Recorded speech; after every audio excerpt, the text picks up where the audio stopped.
général Kassongo atindaki dit par la police des hommes armés de police nani a CNPP pour qu'ils enlever ba police wana bake oh to yoko zani monasemi pourquoi oh azana covid oh bokenelo wapi on angalema mais boko zwa un malade azana covid sans protection bon même ndenge on a jeep pour na cabine ezala makambo quelqu'un qui souffre de covid boko zwa na jeep à la police 4x4 bon memaye wapi en angalema sans avis à médecin traitant na ye va ça la transfert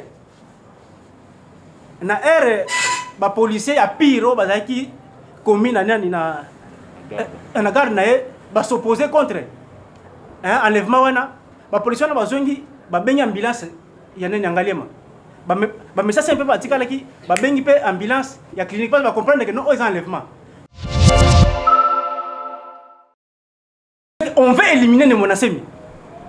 On cherche la tête des Monasemi parce qu'il fait ombrage. Les Monasemi font ombrage non seulement aux politiciens internes ici à Congo, mais même la communauté internationale. Les Américains, les Français, les Belges n'aiment pas les Monasemi parce qu'ils combattent les Monasemi. Ils ont déstabilisé même l'intérêt de la communauté internationale au Congo. Alors pour la communauté internationale, c'est que les Monasemi font bombarder. Ils utilisent les autorités congolaises. Les autorités congolaises pour bombarder pour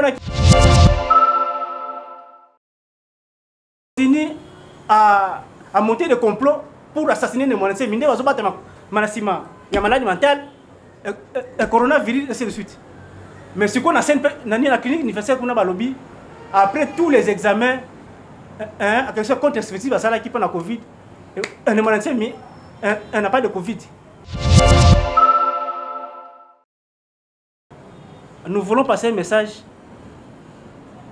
au président de la République, lui le garant de la nation, à libérer les Monasemi.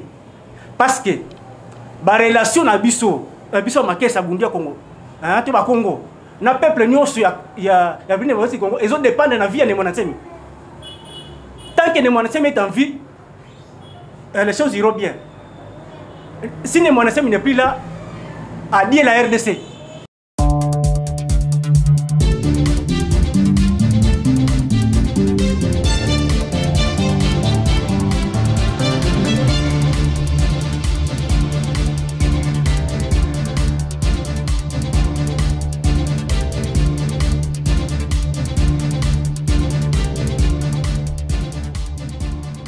Des cas. Donc, avec une responsabilité, il y a une prison cinquantenaire pour avoir la situation, il y a Batoyo, Bamemagikuna, 47 adeptes au Bamemagikuna. Donc, il va vous expliquer clairement ce qu'il a vu là-bas et Nengeni les Gaïkuna. Donc, et puis, circonstances Nini, et ça dit que Bamemagikuna, pourquoi Batini Bango pas promoté ou bien Bati Bango na prison à Kalate. À expliquer Bino dans tous les détails. Merci Bandeko. Comme on l'a dit, Nesakameso. Naza kesi ya Bundulia Congo depuis plus de 10 ans. Naza université ne naza boye. Donc Bundulia Congo ezaka na ba brigade ne okanisaka meza pe na ba université. J'ai fait la faculté de sciences à l'université de Kinshasa. On a souligné point ya ba makesa Bundulia Congo 47 détenus au bazar na Bandundu.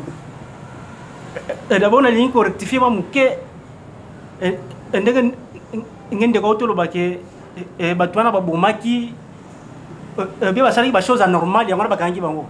non, presse, opinion nationale, que le seul péché, la seule infraction,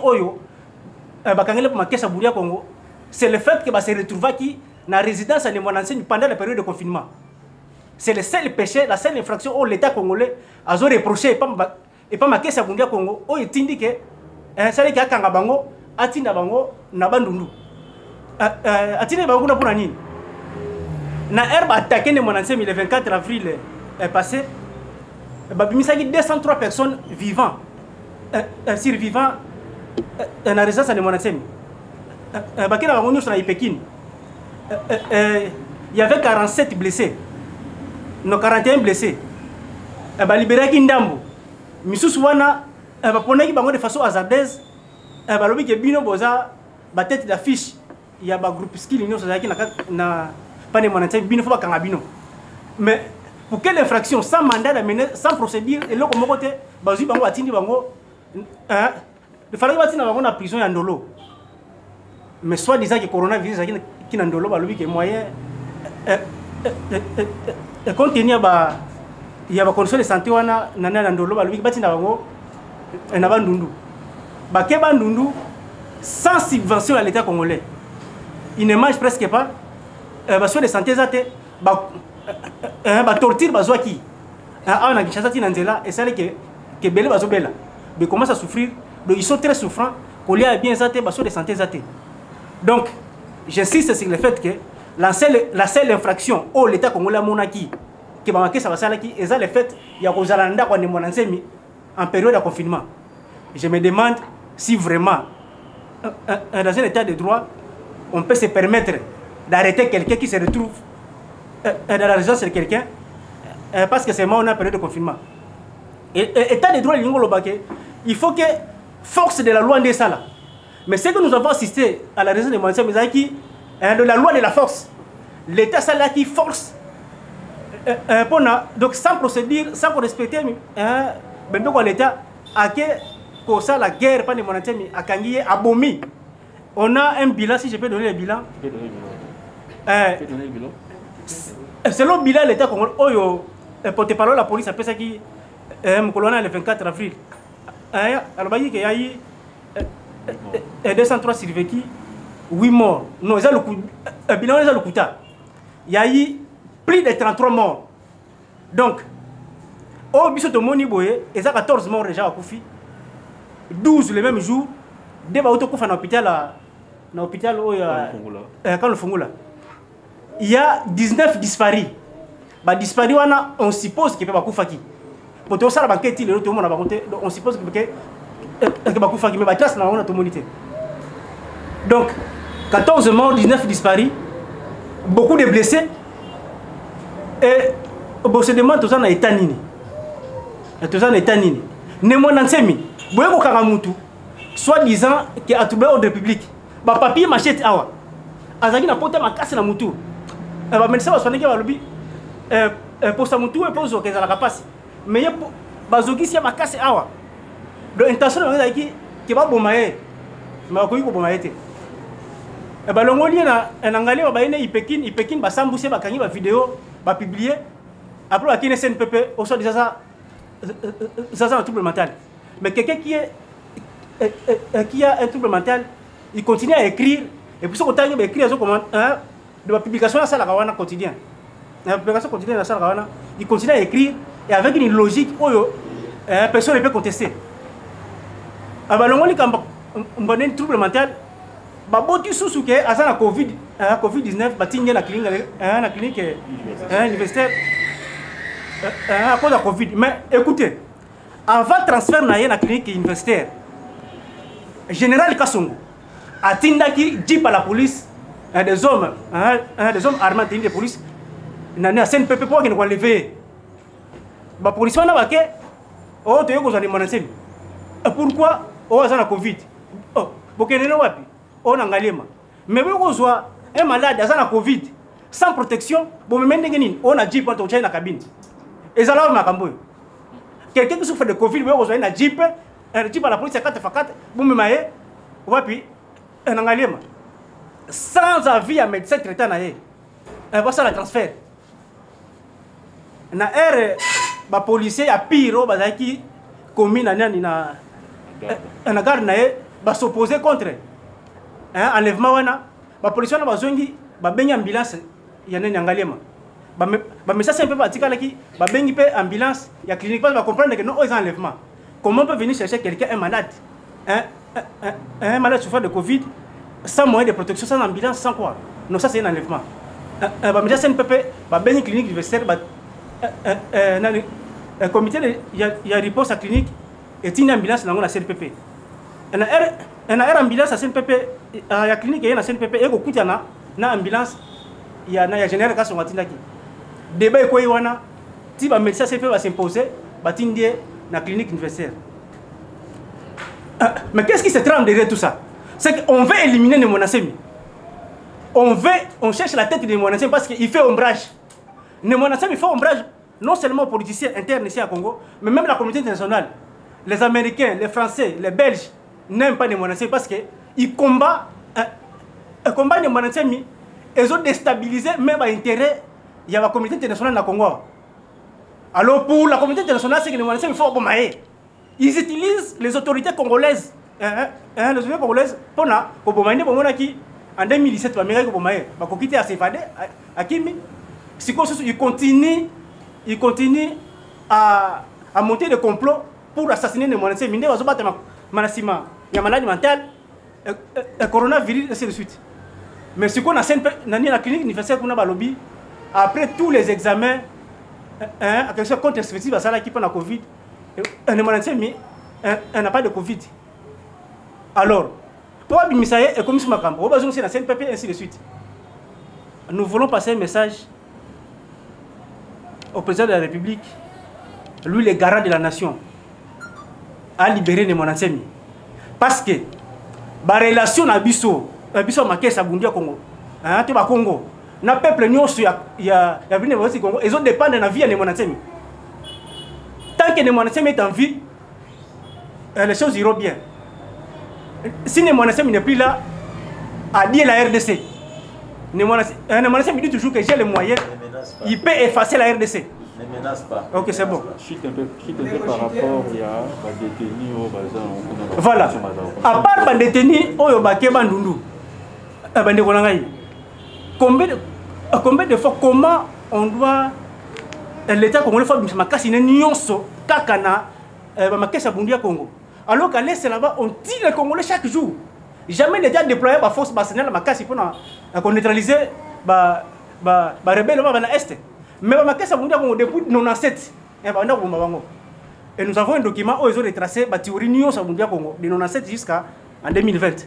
Alors on a plusieurs détenus. En Ndolo, il y a 40 détenus depuis 2017, en août 2017. Donc, toutes les autres églises, marche. Toutes les autres ethnies, les tribus peuvent faire des marches pour protester, pour revendiquer quelque chose. Ça ne fait rien. Mais quand c'est mal, ma caisse de Bundia Congo se lève pour réclamer quelque chose, il ne faut pas qu'on. Donc, il y a 40 détenus en Ndolo, dans des conditions difficiles depuis 2017. 47 au au bas Congo, à Matadi, à Mbanzangungu, il y a des prisonniers. Il y a des blessés. On a plus de 100 blessés dans les hôpitaux. 100 blessés. On voulait les tuer, mais il y a plus de 100 blessés. Allez à Mamayemo, ils sont là. Allez au Kalfungola, ils sont là. Au Congo central, n'en parlons pas. Par rapport à les théories de Songololo. Voilà. Le 22 avril, peu avant Asso, il y a un Némonansem, pas de Némonansem. Le gouvernement congolais ou l'État ou la police congolaise s'arrangeait et que ça la carnage, tuerie, un crime contre l'humanité dans Songololo. Bakutaki ba makesa Bundia Congo. Le makesa Bundia Congo, tu as la discipline moko boye, et ça là qui est renforcé, force spirituelle, force morale. Donc on fait des prières à chaque 3h du matin. Donc quand on est ensemble, on fait des prières. Ce jour-là, à Songololo, les makesa s'étaient réunis pour prier. Afin que Koko Nzambe boto sambela kawana ayoka milelo na biso asimba mitema ya konzela biso pour ko résoudre pas de satisfaction na ba revendication na biso. Donc à 3h du matin kesa bazo prier na ndaku ya kesa moko boya mutu moko boya kesa. Subitement une incursion il y a des hommes armés, mais c'était des policiers, des militaires bien armés.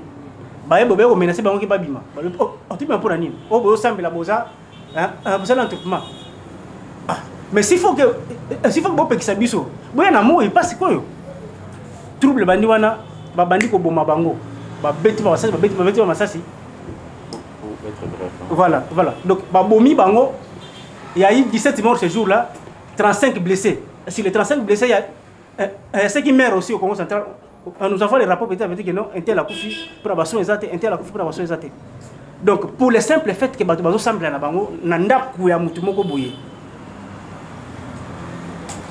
L'État. Non, c'est un peu bref, hein. N'importe ce histoire, il y a mouvement Bundia Congo parce que les gens mystifient les choses. Et mouvement moko ya batu moko balatra basa qui sont na vanya na lati ça qui était quand même. Hein? Je suis un intellectuel. Mouvement batu mo mité beba ce qui non. Un mouvement panafricaniste d'avant-garde. Je crois que vous comprenez un peu. Avant-garde des aguiers, bien on vous pensez mais bon aussi ba komi wana. Vous voyez, pour libérer l'Afrique, l'homme noir, nous avons besoin de philosophes. N'engé Poto et Salama, n'engé Amérique, Chine et Salama. Némonancé peut être considéré comme un Mao Tse-tung de la RDC. Mais il est mal compris. Il est mal compris. Peut-être après 50 ans, pour comprendre que Moutouana et Laura Lobaki, surtout l'Andakaye, peut-être même si on voit au bruit. C'est un monsieur qui est en avance de son temps. Mamsoua Lobara peut être le moment de Liboma après 2 ans, oh non, il a raison. En 2015, mais l'élection possible était en 2017. Que toi qui est une transition. N'importe quoi, mais au finish, en 2017, l'élection peut s'arrêter, la transition. Alors, au bien, un prophète, c'est lui, il est incompris. Hein? Il est incompris. Le mouvement Bundia Congo est un mouvement ça depuis 1986. C'est un mouvement là, et c'est un mouvement culturel pour réveiller la conscience de l'homme noir. Hein? Pour combattre tout le monde politiquement, scientifiquement et spirituellement. Il y a un Bundia Congo, non, on prie nos ancêtres. Ancêtres d'Angaï, Azaïgara, Moutoumouin de l'Okolanga. Azaï Mundele te chinois, te japonais, te indien. Alors, ce qui est Yemeli Bango Nzembo, Nabieli Bango, où est le mal? Donc, Kozong Nabobiso. Donc, il est venu, au fait, nous enseigner comment tozong la spiritualité ancestrale Yabiso. De deux, c'est la voie politique. S'il critique la marche des affaires politiques de notre pays, que totambola mikile belé, totambola mikila poto par-ci par-là. La France est logo et ça la maraboué. Ah, pas l'habitude ça la on critique. Alors, si on critique, les confrères qui a expliqué ici que justice est tambola raboué. You know, ah, aux autres que les zones direction sont critiqués, bah il va gagner, bah bétio comme Taliboma. Non, lui il critique. Il critique et puis il enseigne qu'il faut tout ça la boué, tout ça la boué, tout ça la boué. Ça dit que non, implémentons le fédéralisme en RDC. Oh non, ça Taliboma, il faut tout ça un État unitaire. On va voir en Belgique, on va voir en France, on va voir aux États-Unis. Eh bien, les États-Unis, c'est un pays fédéral. Si on parle du fédéralisme, comme Kindoki, non. Et comme Kindoki, ce n'est que ça. Parce que, moto na moto, yo va dans le kunayo, awa Kinshasa, awa quartier fédéral, au lieu de quartier mbima, to lié à na yo na bana yo. Si c'est un quartier unitaire, on voit que yo l'ami biloko quartier mbima yo lié à na yo. Mais c'est fédéral. Le monde est créé de manière fédérale. Donc c'est ça qu'il veut implémenter. Parce que le fédéralisme, c'est un système qui marche. Donc, l'idée politique est belée au Yabimisaka et ça dérange. Ça dérange beaucoup de gens. Et il est combattu comme ça, mais ce n'est pas un fou. Et dans le mouvement, il y a des casseurs, il y a des intellectuels, il y a des fumeurs de chanvre. Je n'ai jamais fumé du chanvre. Je n'ai jamais bilamba basak. Et je suis un universitaire. Donc, pour nous expliquer qu'il n'est pas malade, il n'est pas fou, il va libérer. On ne peut pas aller arrêter quelqu'un pour qu'il y non. Il y a une fraction au yibi piné ya mutuka. Et babeti moi sinon babeti bana ba yibi biloko na non. Ba ya kango na fait o commettre wana ya mabe ba kanglo na wana. So bo juger que mon ansemi asa ki mabe mo songolo parlement. Bo yibi biloko na été. Et puis bon même na tribunal so bo sambisa e. Bon comme c'est mutalibo mate bo mieux gauche bo mieux droite non. Va libérer parce que le dossier est vide. Et mon ansemi a ça l'infraction mon côté abomi mutute. Au contraire baron ne babomi batu lors de l'arrestation. C'est tout.